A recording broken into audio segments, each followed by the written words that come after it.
Okay, welcome to training video number 6.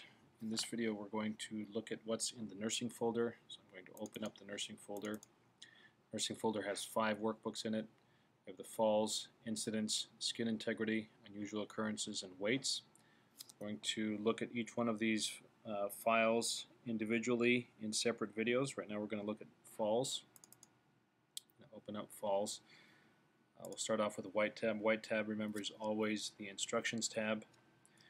Yellow tabs are always the graphs, charts. The green tabs will always be summary sheets. These can be printed off. Everything here can be printed off, so can the graphs as well for QA meetings or any other meetings you might have. The blue tab will always be the tab that contains the worksheet where you will input the data.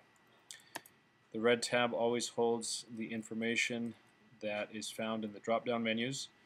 There's also an explanation of abbreviations here to the side. It doesn't contain all of the abbreviations used in the workbook, but it does contain most of them.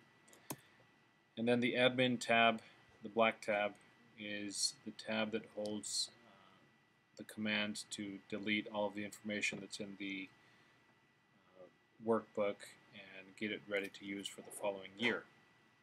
So we're going to start off by just doing a sample, filling out a sample information here in the Falls tab. So I'm going to put 6/14/2012. The person's name is John Smith. He had a fall that occurred on Monday. And the time, this uses military time. Let's say the time was 1530 hours. The station at Parkview, let's say, was 1B.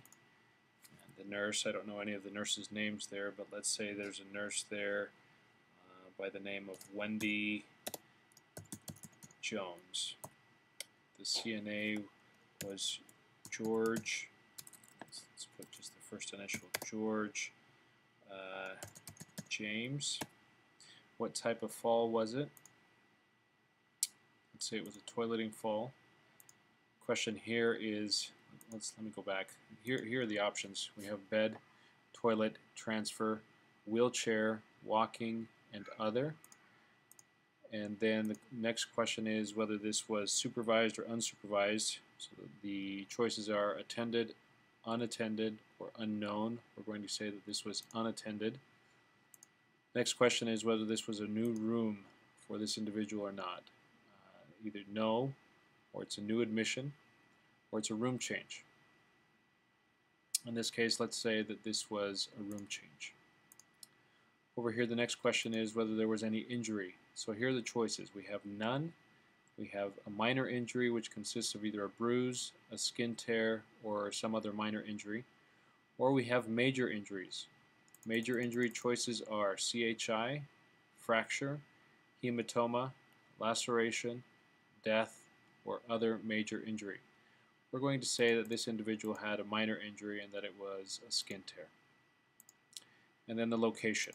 So the options under location are bathroom, common area, hallway, outside of the facility, in the rehab gym, in the resident room, in the shower, some other place, or it's unknown. We're going to say that this happened in the bathroom since it is a toileting fall. So if you look down at the bottom of the worksheet for this month, there are just a few vital statistics for the month, and as this information fills up, obviously these numbers are going to change. But over here we have the total number of falls, we have the station falls, falls by shift, how many of these falls occurred during the weekend, how many were unattended, what kind of injury occurred, so in this case it was a skin tear, how many of these were toileting falls, 1 in this case, how many were transferring falls, wheelchair falls, walking falls, new room falls, falls from bed, or other kinds of falls. All of that information is also summarized on the green tab over here. This is the green tab. So here we see the same information. Station 1B happened on a Monday, happened during the PM shift, it was a toileting fall, it was unattended, it was a new room, and it was a skin tear. And this happened in the bathroom. So it's the same information. This sheet right here summarizes all of the information for every month for the whole year for 2012. Again, if you want to change the year for all of the workbook, you can just go in here and input 2013 or 2014 or whatever it might be. In this case, it's 2012. Okay, let me just explain real quick what happens over here with the graphs. So we had one new room fall, so we see that we had one. As you input more information into the graph, obviously this line will go up and down.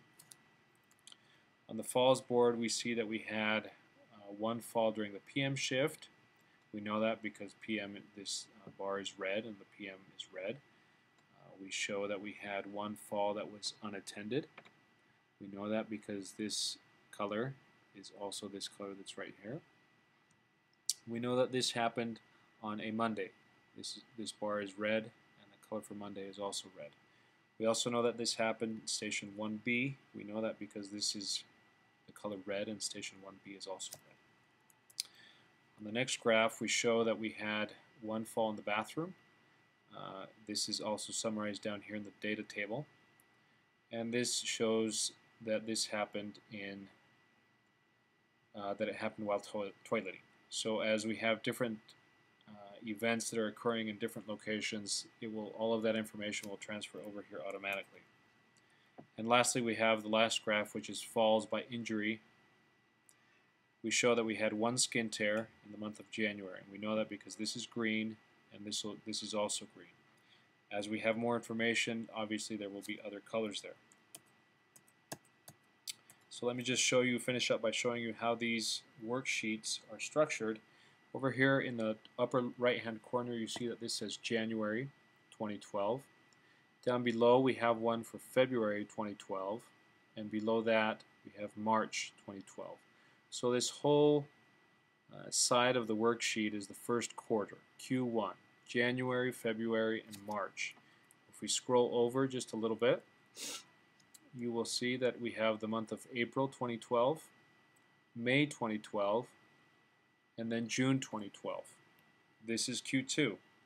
If we scroll over to the right a little bit more, we have July, and continue to scroll, and we have October, and so on and so forth.